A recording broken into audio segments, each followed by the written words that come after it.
Hola, bienvenidos a esta unidad curricular de mecánica. Mi nombre es María Dolores Rodríguez. La unidad 1 de mecánica racional nos presenta los siguientes temas: la introducción al álgebra vectorial, del diagrama de cuerpo libre, el equilibrio de un cuerpo rígido y el teorema de Varignón.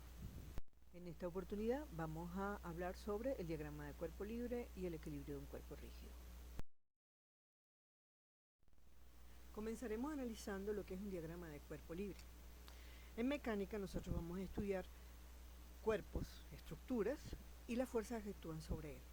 La idea es encontrar cuáles van a ser los esfuerzos que necesitan o que van a desarrollar esos elementos para poder diseñarlos de manera apropiada.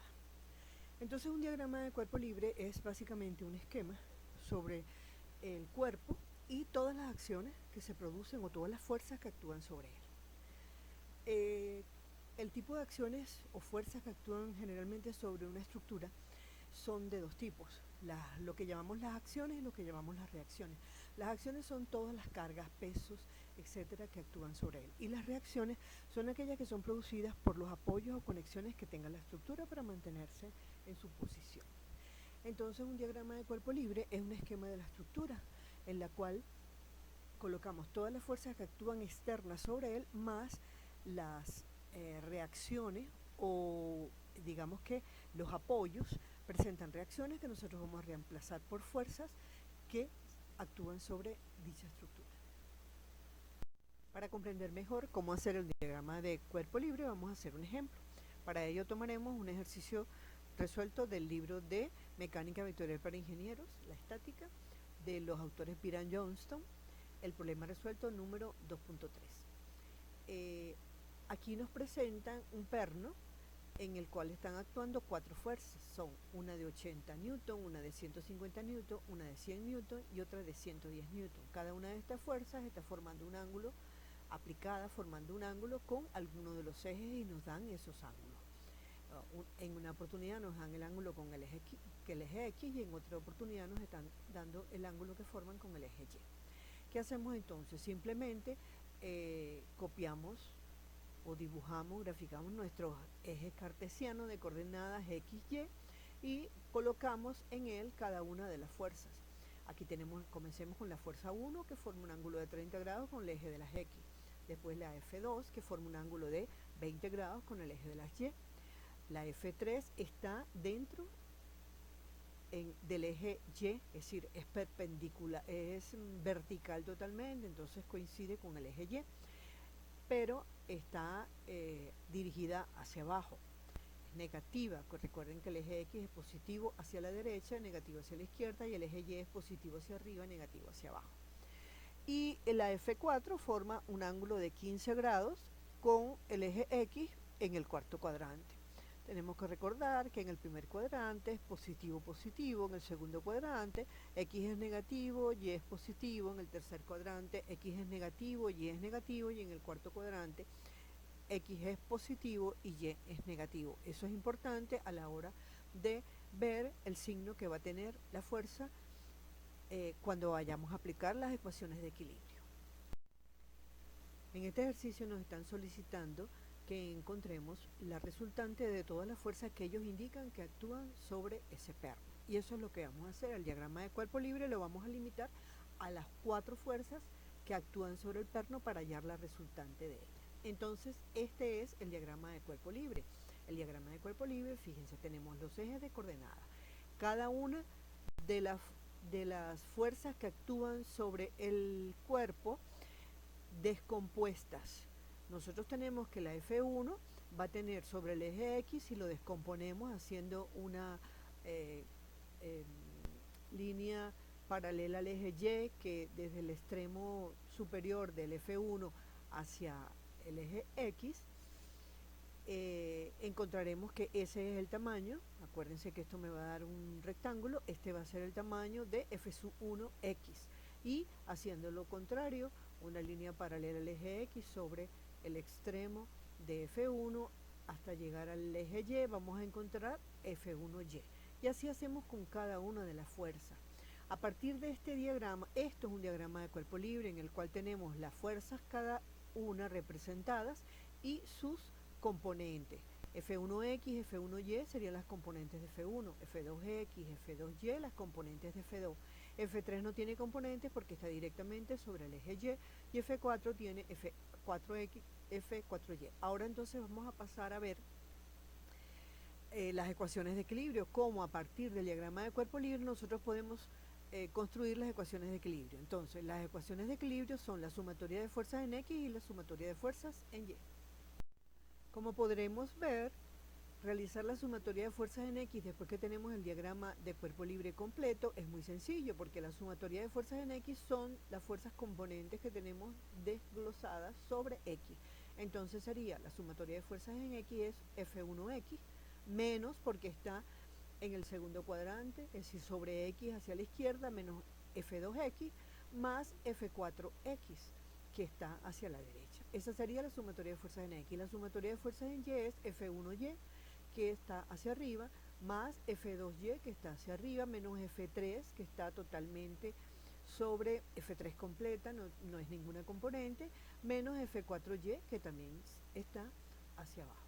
Teniendo ya la sumatoria de fuerzas en cada uno de los ejes, vamos a obtener por trigonometría los valores de cada una de sus componentes en función de los datos dados. Conocemos las fuerzas F1 y conocemos los ángulos. Entonces vamos a ver cómo yo coloco cada uno de estos valores en función de esos ángulos. Tenemos un triángulo, la F1 forma un triángulo rectángulo con su componente F1X y su componente F1Y. Entonces, nosotros sabemos que el seno de un ángulo es cateto opuesto sobre hipotenusa y el coseno de un ángulo es cateto adyacente sobre hipotenusa. Para hallar F1X tenemos que es adyacente al ángulo de 30 grados, entonces usamos el coseno. Entonces, F1X podemos decir que el coseno de 30 grados es igual al cateto adyacente, que es F1X, sobre la hipotenusa, que es F1. Despejamos F1X y nos da que es F1 por coseno de 30. Sustituimos por los valores, F1 era 150 newton y el coseno de 30 es raíz de 3 sobre 2. Y ya tendríamos, en función de los datos conocidos, F1X la podemos obtener. Así hacemos con cada uno de los demás componentes de cada una de las fuerzas, que obtenemos todos sus valores en función. Ahora realizamos las operaciones que nos quedaron indicadas en la página anterior y obtenemos el valor definitivo de cada una de las componentes. 150 por la raíz de 3 entre 2 nos da 129,9038. Le ponemos 4 decimales. Acuérdense que cuando nosotros tenemos esos valores con muchos decimales debemos redondear y hay que utilizar la regla que se usa para redondear. No puedo redondear como yo quiero, porque si yo elimino decimales sin chequear, yo estoy alterando los resultados. Entonces yo tengo 129,9038. Si yo quiero redondear a 2 decimales, yo tengo que ir redondeando uno por uno hacia atrás. Este 8 es mayor que 5, entonces si lo elimino, el decimal anterior, si el número que estoy eliminando es mayor de 5, tengo que subirle en una centésima. Entonces esto pasaría a 94.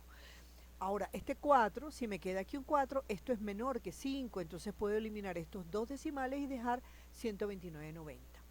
Ok, 150 por un medio, 80 por 0,3420, 80 por 0,96, aquí pasa lo mismo. Fíjense, aquí yo tengo que me quedaron 3 decimales, 168. Este 8 es mayor que 5, entonces lo elimino y el decimal anterior aumenta en una unidad y pasa a 57,17. Y así con todos los demás.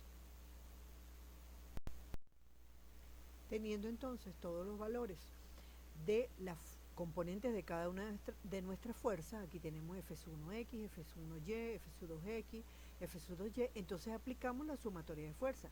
Sustituimos F1X por 129,90, F2X por 27,36 y F4X por 96,59 newtons, todo en newton. Efectuamos esta operación, F1X menos F2X más y nos da 199,1 newton. Hacemos lo mismo con F2Y, sustituimos cada una de las componentes en la sumatoria de fuerza en el eje Y y obtenemos los valores de la fuerza resultante, es decir, de la sumatoria de toda esa fuerza. Si lo graficamos acá, tendríamos la 199,1N sería la resultante en el eje de las X. Tenemos aquí R sub X sería 199,1 newton y 14,3 sería la resultante en el eje de las Y. Para obtener realmente la la fuerza resultante, aquí solamente tenemos las componentes de la resultante. Si me están pidiendo la resultante, yo tengo que hallar la resultante, que es igual a la magnitud de esa fuerza. La obtenemos por el teorema de Pitágoras, la raíz cuadrada de la suma de los catetos al cuadrado. Aplicamos la fórmula de Pitágoras y nos da que la resultante es 199.6 newton. Aplíquenlo ustedes. R es igual a raíz cuadrada de 14.3 al cuadrado más 199.1 al cuadrado. Sacamos la raíz a esa expresión y nos quedan 199.6 N. Pero una fuerza no está bien localizada o está bien expresada si no tenemos indicado su ángulo, su posición. Para eso sacamos la tangente del ángulo que ella forma con el eje de las X es igual al cateto opuesto, que en este caso sería la componente R sub Y, sobre el cateto adyacente, que es la componente S sub X. Sacamos esa tangente y obtenemos el arco cuya tangente es esta, nos da 4.1 grados. Aquí tenemos entonces el cálculo del resultante. Hasta aquí pues llegamos con este ejercicio. Terminamos entonces este video. Les recuerdo que las dudas o consultas de cualquier tema de los específicos de nuestra materia por el foro de dudas o por el correo interno del aula. Y me despido de ustedes. Hasta la próxima.